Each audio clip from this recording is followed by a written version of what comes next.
obedo gi dikruok.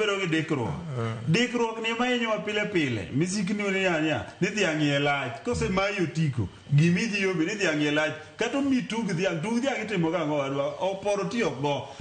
Tiende ni jaluo buya. And I wacho no the honest truth. Kopo ni wadwa face facts. Gladys Wanga nyocho timo makosa. Okinyal go kokelie then ndiko nwa barua privately.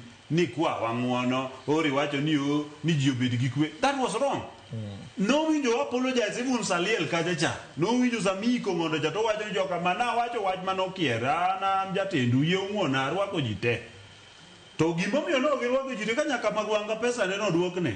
Kisolo liel tiduoko pesa mago deputy governor. Then sare liweche moko wuok mago kadwa donje. Kita dwa onge ka.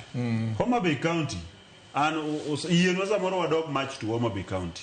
Gejadwa wacho kumwa wuoke. Kako ganda. Nyaka wawinjire ni jokama.